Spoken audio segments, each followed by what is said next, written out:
યોગીજી મહારાજના અમૃત મહોત્સવ સિવાય કોઈ સુર તેઓના જીવનમાં ઉઠતો નહોતો. તેથી 20 દિવસના અંતરાલમાં ચરોતરના 30 ગામોની વાટને ઘૂમી વળી હવે એ જ વેગથી તેઓએ કાનમ વાકણમાં પ્રવેશ કર્યો અને સલાડ પહોંચ્યા. સન 1967 તારીખ 13 જાન્યુઆરીના રોજ સ્વામીશ્રી સલાડમાં પધાર્યા ત્યારે ઉત્સાહી હરિભક્ત મણિભાઈની દોરવણી હેઠળ સ્વામીશ્રીનું ભવ્ય સ્વાગત થયું. સ્વામીશ્રીને 46મું વર્ષ ચાલતું હોવાથી 46 બળદ જોડેલા રથમાં બેસાડીને તેઓની નગર યાત્રા કાઢવામાં આવી. 50 વિદ્વાન બ્રાહ્મણો વેદોચ્ચાર કરતા હતા. પુષ્પ ગુલાલ અક્ષતથી સ્વામીશ્રીને વધાવતા આગળ ચાલતા હતા. ગામના રસ્તાઓ પર પાણી છાંટી ઠેર ઠેર કમાનો તોરણો બાંધવામાં આવ્યા હતા. ઘોડે સવારો, શણગારેલા ઘોડાઓ, હોમગાર્ડ, બેન્ડ તથા ભજન મંડળી અને બંદૂકવાળા નગર યાત્રામાં હાજર રહેલા. શ્રીજી મહારાજ અક્ષર પુરુષોત્તમ મહારાજના જય નાદોથી સલાડની શેરીઓ ગાજી રહી. 2.5 કલાક સુધી આ સામયું ચાલ્યું. તેમાં 1500 ભાવિકો સામેલ થયા. આમ સ્વામીશ્રી જ્યાં જ્યાં પધારે ત્યાં તે સાક્ષાત યોગીજી મહારાજ પધાર્યા છે તેવો અનુભવ સૌને થતો અને તે મુજબ જ સૌ સ્વામીશ્રીને વધાવતા. સલાડથી રૂવાંદ, ફતેપુરા, અણખી, પોર, અજીતપુર, જંબુસર, ઉબેર, નોંધણા, આમોદ, કુરાઈ, સામજીપુરા, જેસંગપુરા, ચામલિયાપુરા, વાઘોડિયા, સારિંગ, મગનપુરા, ભાટપુર, સુવાચારી, આનંદપુરા, અંટોલી, ભાયાપુરા, ગંધારા, લિંગસ્થળી, કારવડ, ધાવટ, કુરાલી, મોરખલ્લા, ડોરમાર, સાઠોદ, અચીસરા, ફોફલિયા, કંડારી, હાંડોદ, ચોરંદા, ઓસરામ, શાહપુર, ઠીકરિયા, માત્રોજ, પાલેજ, ગોરિયાદ વગેરે ગામોમાં સ્વામીશ્રી વિચર્યા અને માગસર પોષની ટાઢના 50 દિવસમાં 60 ગામોમાં અમૃત મહોત્સવનો ઉદ્ઘોષ કરી દીધો. કાનમ બાદ સ્વામીશ્રી ચરોતરમાં કરમસદ, વિદ્યાનગર, બાકરોલ, ખાંધલી, ભાદરણ, સિસવા, ઝારોણા, બોરસદ, વાસણા થઈને બદલપુર પધાર્યા હતા. અહીંના મંદિરમાં એકવાર સ્વામીશ્રી પત્ર વ્યવહારનું કામ કરી રહેલા. એ જ વખતે છત્રસિંહ નામના હરિભક્તે પ્રવેશ કર્યો અને સ્વામીશ્રીના કાર્યક્રમની ગોઠવણી કરતા એક વડીલ હરિભક્તને વિનંતી કરી કે સ્વામીને મારા ખેતરમાં પધરામણી લઈ જવા છે, તો આપ ગોઠવણ કરી આપો.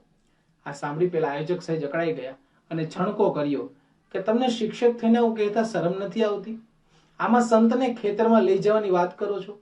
ગામની પધરામણીનો પાર આવતો નથી ને તેમાં ખેતરનો ક્યાંથી મેળ પડે? માટે ત્યાં નહીં આવે, જાઓ. આવી કડક ના સાંભળી છત્રસિંહ તો વિલામોય ઊભા થઈ ગયા. ત્યાં જ દૂર બેઠેલા સ્વામીશ્રીએ તેઓને બોલાવ્યા. તેઓ દૂર બેઠા બેઠા પણ હરિભક્ત અને આયોજકોનો વાર્તાલાપ સાંભળી ગયેલા. છતાં પૂછ્યું, શું વાત થઈ?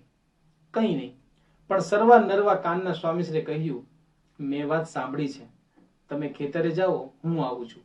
સ્વામીશ્રી જેટલા કાર્યશીલ હતા એટલા જ સંવેદનશીલ પણ હતા. ભીડાની ભરમારમાં તેઓએ ભક્તોની ભાવનાઓનો ભૂક્કો થવા દીધો નહોતો.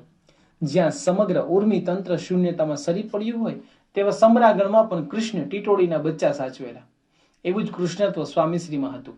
ઉત્સવની 80-90 લેખે જ્યાં પધરામણીઓ હિસાબ મંડાતા હોય ત્યાં એક એક ભક્તની લાગણીઓના જવાબ આપતા જવું, એમાં સ્વામીશ્રીની સંવેદનશીલતા પરાકાષ્ઠા દેખાય છે. આ ઊંચાઈથી તેઓએ થોડી જ વારમાં તો 2-4 હરિભક્તો સાથે છત્રસિંહના ખેતરમાં પગલા પાડ્યા. યજમાનના આનંદનો પાર ન રહ્યો. પોતાના માટીયાળામાં ઘરમાં તેઓએ એક પાતળું પાથરણું પાથરી દીધું. તેની પર સ્વામીશ્રી બિરાજ્યા. આરતી કરી.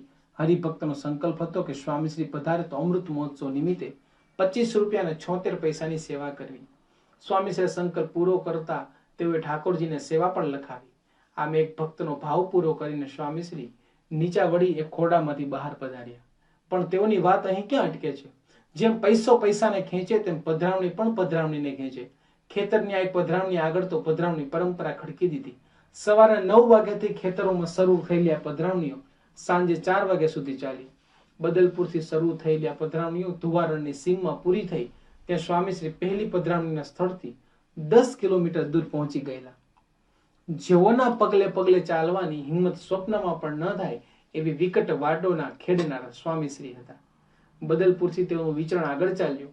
ભૂમેલ, રાજકોટ, ગોંડલ, લીંબડી, મોજીદળ, તાજપુર, નીંગાણા, કેરિયા, ગઢડા, જુનાગઢ, ધોરાજી વગેરે ગામોમાં તેઓ વિચર્યા.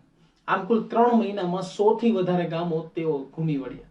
ગુરુ જયંતિ ઉજવવાના ઉમંગ સાથે ઠંડીને ઠેકાણે પાડીને ધમધોકાર વિચારતા સ્વામીશ્રી વસંત પંચમીના સમય માટે જ્યારે અટલાદરા આવી પહોંચે ત્યારે માત્ર સત્સંગમાં જ નહીં પરંતુ સમગ્ર ગુજરાતમાં તેઓએ યોગીજી મહારાજના અમૃત મહોત્સવની લહેર પ્રસરાવી દીધેલી. યોગીજી મહારાજ 2 મહિના સુધી મુંબઈમાં રોકાણ કરીને વસંત પંચમીના સમયમાં પધાર્યા હતા. અહીં સોખડાના રમણભાઈ તેઓની નવી પેઢીના ઉદ્ઘાટન માટે યોગીજી મહારાજને આમંત્રણ આપવા આવેલા. તેઓએ આ અંગે વાત કરી ત્યારે યોગીજી મહારાજે તેઓને કહ્યું, તમે પ્રમુખ સ્વામીને ઉદ્ઘાટન કરવા માટે લઈ જાઓ, મારા સ્થાને પ્રમુખ સ્વામી પધારશે. આ અગાઉ પણ યોગીજી મહારાજે તેઓને બોચાસણ મંદિરના સભા મંડપમાં કહેલું કે આપણે તો શાસ્ત્રીજી મહારાજે મંદિરો કર્યા છે તેમાં માનવું અને પ્રમુખ સ્વામીની આજ્ઞામાં રહેવું. તેઓ શાસ્ત્રીજી મહારાજના અને સંસ્થાના વારસદાર છે. આજે ફરી એકવાર સ્વામીશ્રીના એવા જ મહિમાની વાત રમણભાઈએ સાંભળી. તેઓ હવે સંપૂર્ણ નિસંશય થઈ ગયા. આમ યોગીજી મહારાજ વારે તહેવારે સ્વામીશ્રી જ તેઓના એકમાત્ર વારસદાર છે તે વાત સ્પષ્ટપણે જણાવતા રહેતા. જેના જીવનની અંદર ભક્તિ નિષ્ઠા પ્રધાન હોય એને ભગવાનને અતિશય ભાવે કરીને ગદગદ ભાવથી પ્રેમથી ભગવાનની ભક્તિ કરે અને ભગવાન પણ ભલે ને કદાચ કોઈ વસ્તુ કે પદાર્થ હાજર ન હોય પણ મનની અંદર ધારણ કરીને માનસીની રીતે એ ભગવાનને અર્પણ કરે તો પણ ભગવાન સ્વીકારતા હોય છે. ભક્તિ સંપ્રદાયની અંદર ભગવાનને જેટલા આપણે રમાડીએ જમાડીએ આનંદ કરાવીએ, જે તે સમયે જે પ્રકારના ઉત્સવો આવતા હોય તે પ્રકારે તે ઉત્સવોની અંદર પણ ભગવાનને આપણે ભક્તિભાવપૂર્વક સેવા પરિચર્યા કરીએ એટલે ભગવાન ખરેખર આપણા ઉપર રાજી થાય છે. ભગવાન જ્યારે રાજી થાય ને ત્યારે આપણને દુનિયાના કોઈ સુખની અંદર ક્યાંય વૃત્તિ રહે નહીં. એક માત્ર ને માત્ર ભગવાન અને ભગવાનના પરમ એકાંતિક સત્પુરુષને વિશે આપણી ચિત્તની વૃત્તિ લાગેલી રહે. અને એટલા જ માટે થઈને મહારાજ આ વચનામૃતની અંદર કહે છે કે પ્રેમે કરીને ભગવાનને વસ્ત્ર અલંકારનું ધારણ કરાવે અને તે ભક્તને ભગવાનના જે મનુષ્ય ચરિત્ર તેના શ્રવણને વિશે અતિશય રુચિ વર્તે. મજા તો ખરેખર આપણા જેવા ભગવાન બને ને ત્યારે જ આપણને આવશે. અને એટલે જ ભગવાન આપણા જેવા બનીને આ લોકની અંદર મનુષ્ય તનુ ધારણ કરીને પધારે છે. પણ વાસ્તવિક સમજવાનું એટલું છે કે મનુષ્ય નથી, એ ભગવાન સ્વયં પરબ્રહ્મ પુરુષોત્તમ નારાયણ છે. દુનિયાની અંદર જેટલા નાના મોટા મનુષ્ય માત્ર છે એ બધાથી અલગ છે, જુદા છે. એવી પ્રકારનું આપણા અંતરની અંદર જ્યારે જ્ઞાન થાય ને ત્યારે ભલે ભગવાન આપણને મનુષ્ય સ્વરૂપે મળ્યા છે છતાં પણ એનો આનંદ કંઈક જુદો છે. અને એટલે જ ભગવાન સ્વામિનારાયણ પોતે જેવા જેવા ભક્તોના ભાવ તે પ્રકારે ભગવાન બધા ભક્તોની ભેગા ભળ્યા છે. મહારાજે કાઠી દરબારોની સાથે રહ્યા તો એમને બધાને ઘોડા ખેલવવાની બહુ ઈચ્છા થાય. અને આમાંય તે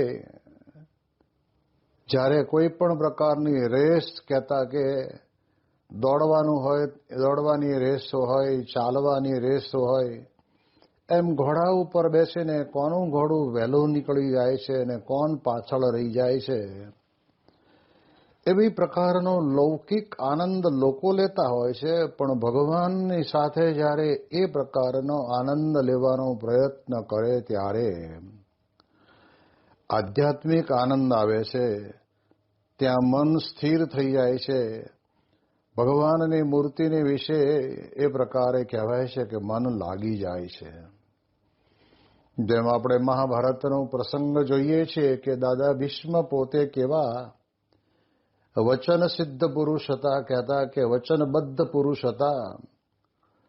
એમણે નક્કી કરેલું કે ભલે કૃષ્ણ ભગવાન પોતે શસ્ત્ર પકડવાના નથી, પણ જ્યારે ત્યારે યુદ્ધના મેદાનની અંદર હું ભગવાનના હાથમાં શસ્ત્ર ન પકડાવું તો મારું નામ ભીષ્મ નહીં. આ જે વાક્યો દાદા ભીષ્મના અંતરની અંદરથી નીકળેલા એ કઈ અહંકારના નહોતા, પરંતુ ભગવાનની સાથે જ્યારે એ પ્રમાણે યુદ્ધની અંદર અર્જુનની સાથે લડે છે અને ભગવાનના નિરખીને દર્શન કરે છે